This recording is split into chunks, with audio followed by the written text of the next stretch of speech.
आज का ये भींगा भींगा मौसम, ये थिरकता हुआ मौसम, ये फागुनी बयार लिया हुआ मौसम, एक गुदगुदाने वाली मौसम के बीच आप आए। आपका आना ऐसा लगता है कि संगीत के प्रति आपका प्यार उमड़ पड़ा है। आप भावनाओं का, स्नेह का और सद्भाव का बारस लिए हुए यहाँ आ पड़े हैं। इसलिए आप सबों का स्वागत है, अभिनंदन है। मूलतः संगीत की कोई सरहद नहीं होती है, कोई सीमाएं नहीं होती।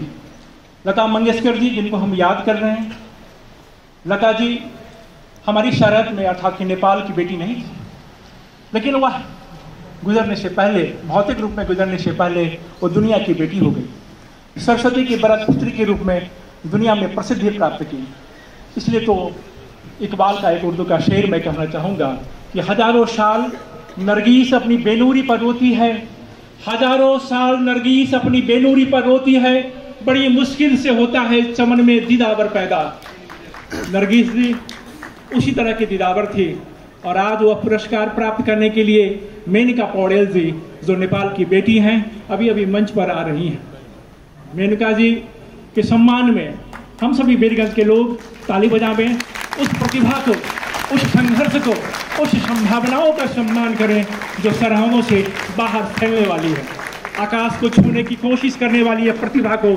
अभिनंदन के लिए आज वीरगंज शहर या सीमांत शहर वीरगंज के नगर प्रमुख और यहाँ के वरिष्ठ कर्मचारीगण सभी उपस्थित हैं। समाज के विभिन्न तबके के लोग यहाँ हैं। हम प्रतिभाओं के प्रति कृतज्ञ हैं, हम प्रतिभाओं के प्रति आभारी हैं, हम प्रतिभाओं के प्रति सद्भाव रखते हैं।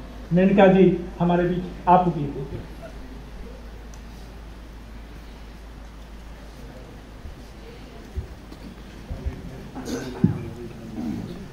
मैं अपनी बात को फिर आगे बढ़ाता हूं कि जब लता मंगेशकर जी भौतिक रूप से गुजरी 2 साल पहले, तो नेपाल भारत सहयोग मंच के राष्ट्रीय अध्यक्ष अशोक बैज जी ने अपने पिताजी नथमल बैज जी और हनुमानी देवी के, जो दोनों स्वर्गीय हो चुके हैं, उनके नाम पर एक सेवा समिति है जिसके द्वारा लता मंगेशकर पुरस्कार रखा गया।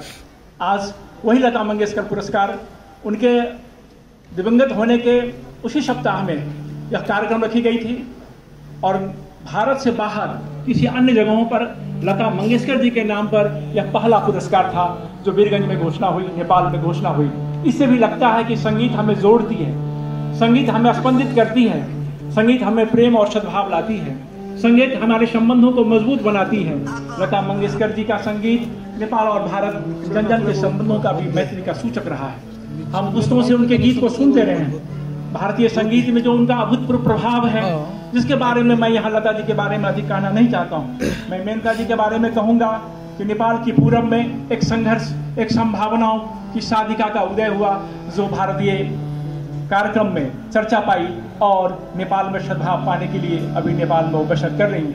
नेपाल के राष्ट्रपति रामचंद्र पौडेल जी द्वारा भी उन्हें सद्भाव प्रकट किया गया है, सम्मान किया गया है और नेपाल के विभिन्न हिस्सों से उनके लिए शुभकामनाएं प्रकट हो रही हैं। वो यहाँ आई, यह उनकी बड़प्पन है।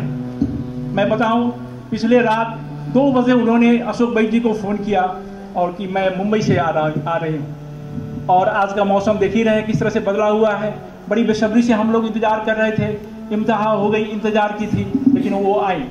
इससे लगता है कि उनमें सिर्फ प्राकृतिक प्रतिभा ही नहीं है, नैसर्गिक क्षमता ही नहीं है, उनमें काम के प्रति समर्पण भी है, काम के प्रति प्यार भी है और लगाव भी है। इसलिए तो आज हमारे बीच में है। यह झापा के प्रति ही नहीं, नेपाल की इस प्रतिभा के प्रति भी सम्मान है। मेनका जी दृष्टिविहीन थी, लेकिन जिसका जीवन के प्रति एक दृष्टिकोण हो, जिसका जीवन को संवारने के लिए एक दृष्टिकोण हो, दृष्टि हो, उसके लिए कोई भी अवरोध, कोई भी बाधाएं उसे बीच में विराम नहीं देती है। मेनका जी आज की नई पुस्तकों के लिए प्रेरणा की स्रोत है। इसलिए तो वीरगंज के लोगों ने खड़े होकर उनका अभिनंदन किया, स्वागत किया। मैं फिर से कहना चाहूँगा, यह जो पुरस्कार है, यह तो उनके लिए जो बड़ी कद बनाते जा रही है, एक हम छोटा सा समर्पण है, लेकिन यह वीरगंज के लोगों का, इस क्षेत्र के लोगों का, संगीत के प्यारे लोगों का प्यार जुड़ा हुआ है। मेनका पौडेल जी, तपाईलाई यहाँ स्वागत छ। आज जुन यहाँको उपस्थिति छ, त्यो न्यानो माया लिएर तपाईँको साधनाका प्रति, तपाईँको सम्भावनाका प्रति, तपाईँका अशेष मङ्गल कामनाका साथ यहाँ आइपुगेको छ। यो सद्भाव लागोस् र तपाईँ सङ्गीत साधनाको क्षेत्रमा अगाडि बढ्नुहोस्। लोगों ने कहा है कि लता जी की तरह इनकी भी आवाज़ है। हम ये नहीं चाहते हैं कि लता जी की वो प्रतिलिपि बने, लेकिन लता जी के नाम उनके साथ जोड़ने से हमें गौरव की अनुभूति होती है। और आज का यह कार्यक्रम हम उनके गीतों को सुनेंगे, उनके संगीतों को सुनेंगे और एक क्षमा बधेगी। यह प्यार जो उमड़ पड़ा है, इसके लिए हम सभी आपके प्रति नतमस्तक हैं। मेनका पौड़ेल जी, हम फिर से लोगों से निवेदन करेंगे कि करतल ध्वनि से आपको अभिनंदन करें, अपना प्यार और अपना आशीष आपके लिए बहुत बहुत धन्यवाद। नमस्कार।